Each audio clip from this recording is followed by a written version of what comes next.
Hello friends, inside education में आपका स्वागत है। मैं हूं उत्तम कुमार और आज का हम लोग का टॉपिक है प्रमुख समितियां एवं आयोग।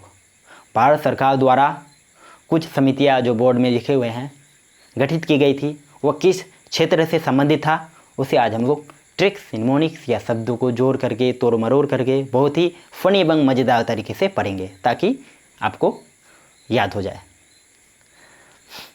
तो सबसे पहले हम लोग रंगराजन समिति को देखते हैं। रंगराजन समिति जो भुगतान संतुलन से संबंधित था, तो आप लोग इसे कैसे याद करेंगे? तो इसे आप लोग ऐसे रिलेट कर सकते हैं कि रंगराजन समिति यानी रंग, किसी व्यक्ति को रंग लगाया गया। अर्थात जब हम लोग होली खेलते हैं तो किसी व्यक्ति या किसी के ऊपर पूरा रंग लगा देता है, तो भुगतता कौन है? वही व्यक्ति जिसके चेहरे पर रंग लगा है, क्योंकि उसे हटाने के लिए उसे मेहनत करना पड़ता है। 2-3 दिन बीत जाता है फिर भी नहीं रंग उठता है, ऐसा भी होता है होली में। तो आप लोग ऐसे याद रखिए, और रंगराजन समिति यानी रंग लगाया गया है तो भुगतेगा, वह व्यक्ति भुगतेगा यानी भुगतान संतुलन। इस तरह से आप लोग सोच सकते हैं, ट्रिक्स बना सकते हैं। दूसरा समिति हम लोग सरकारिया समिति को लेते हैं, जिसका संबंध है केंद्रीय राज्य वित्तीय संबंध। सेंट्रल गवर्नमेंट और जो स्टेट गवर्नमेंट का जो वित्तीय संबंध है यानी टैक्स से संबंधित संबंध है, उसी से संबंधित है। तो कैसे याद करेंगे? सरकारिया समिति को देखते ही आप लोगों के माइंड में सरकार के बारे में याद आना चाहिए, यानी केंद्र सरकार जो सेंट्रल गवर्नमेंट पर, जैसे मोदी सरकार है, तो मोदी ये भाजपा सरकार एनडीए सरकार है, और जो वर्तमान में स्टेट गवर्नमेंट पर अलग अलग स्टेट पर अलग अलग सरकार है, यानी केंद्र स्तर पर केंद्र सरकार और राज्य स्तर पर राज्य सरकार। तो आप लोग सरकार को देखते ही 2 स्तर की सरकारें याद कर लीजिएगा, केंद्र राज्य।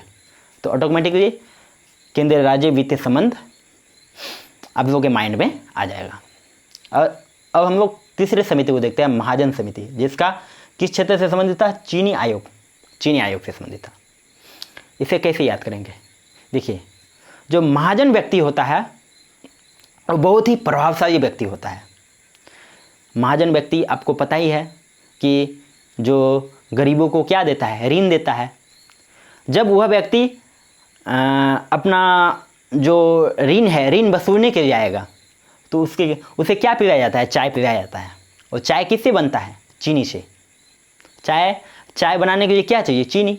यानी ऐसे याद, इस तरह से आप लोग उसे रिलेट कर सकते हैं। और महाजन व्यक्ति आया है तो उसे चाय पिलाएंगे, तो चाय बनाने के लिए क्या चाहिए? चीनी, यानी चीनी आयोग। इस तरह से आप लोग रिलेट कर सकते हैं। और अब हम लोग चौथे समिति को देखते हैं, सत्यम समिति, जो वस्त्र नीति से संबंधित है। इसे आप लोग कैसे रिलेट करेंगे? देखो, सत्यम समिति में आप लोग सत्यम बट को देखिएगा। सत्यम बट को देखते ही आप लोगों को महात्मा गांधी याद आना चाहिए, क्योंकि महात्मा गांधी क्या था? सत्यवादी था। सत्य, अहिंसा और प्रेम उसके 3 हथियार थे। तो सत्यम बट को देखते ही महात्मा गांधी को याद करेंगे। और महात्मा गांधी क्या बुनता था? वस्त्र। किससे? अपने चरखा से। तो वस्त्र नीति, महात्मा गांधी, सत्यम समिति वस्त्र नीति। सत्यम समिति को देखते ही आप लोग महात्मा गांधी को, और महात्मा गांधी क्या बुनता था? वस्त्र। तो वस्त्र नीति। अब हम लोग 5वीं समिति को देखते हैं।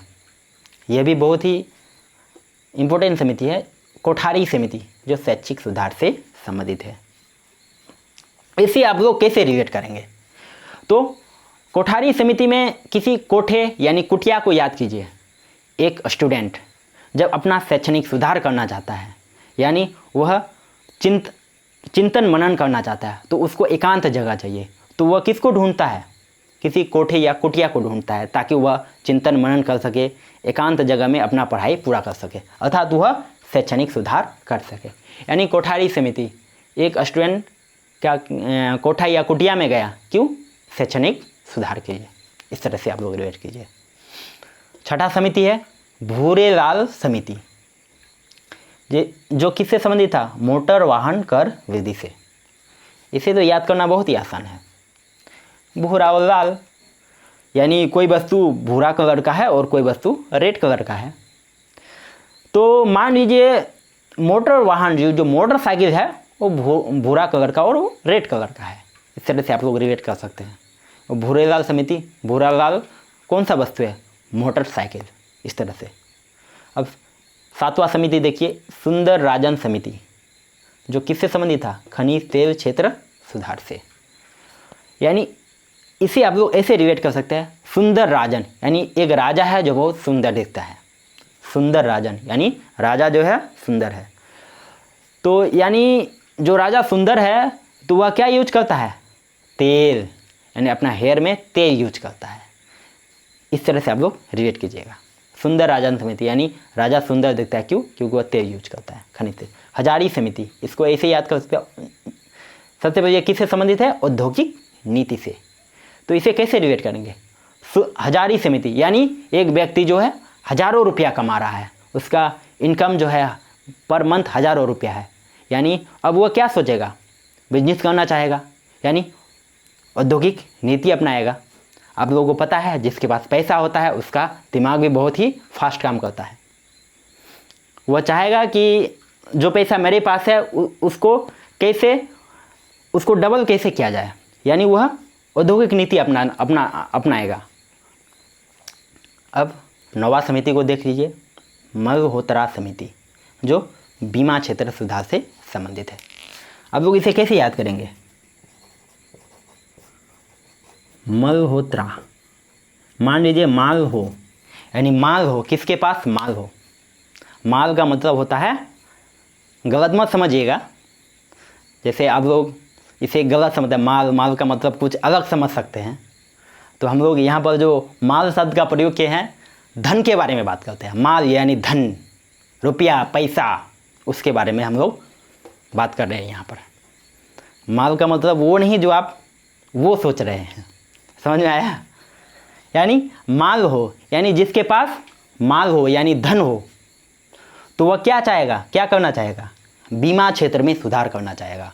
वह चाहेगा कि हम अपना बीमा करवाए, अपना इंश्योरेंस, लाइफ इंश्योरेंस करवाए। तो वही है कि यानी मल्होत्रा समिति यानी माल हो, यानी उसके पास पैसा हो, तो वह क्या करना चाहेगा, बीमा क्षेत्र में सुधार करना चाहेगा। हम लोग जैसा गरीब आदमी कौन चाहेगा कि बीमा करवाए।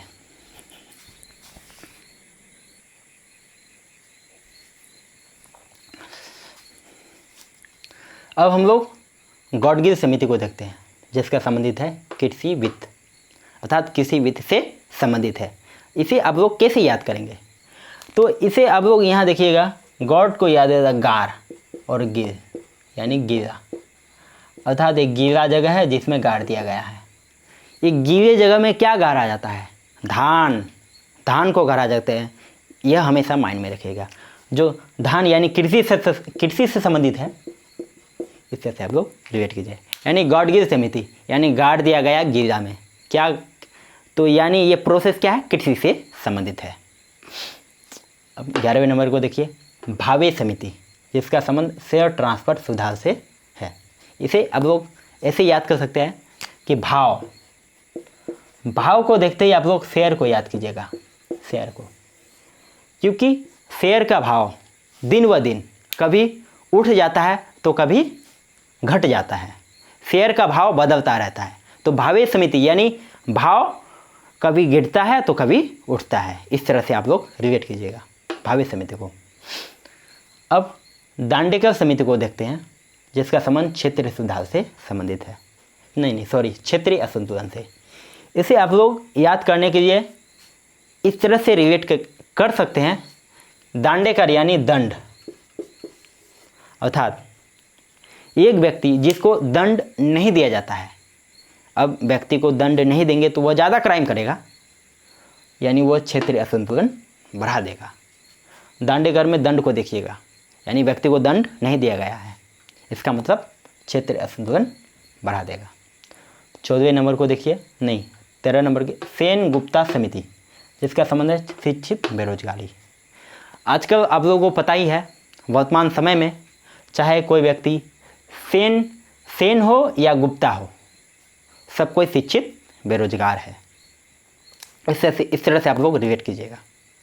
बेरोजगारी का ही दौर है अभी, चाहे सेन है या गुप्ता है, सब कोई शिक्षित बेरोजगार है। इस तरह से आप लोग रिलेट कीजिएगा। 14 नंबर समिति को देखिए, राजा चरैया समिति, जिसका संबंध कर सुधार से।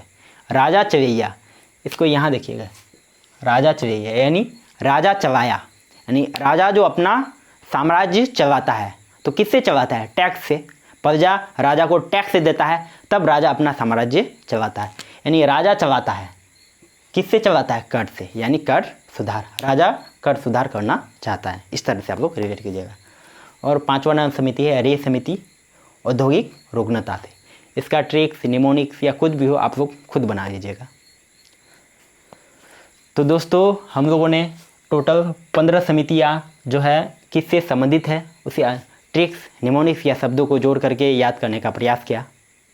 अब लोग वीडियो को यदि अभी याद नहीं हुआ है तो 2-3 बार और देखिएगा तो कम्प्लीटली याद हो जाएगा।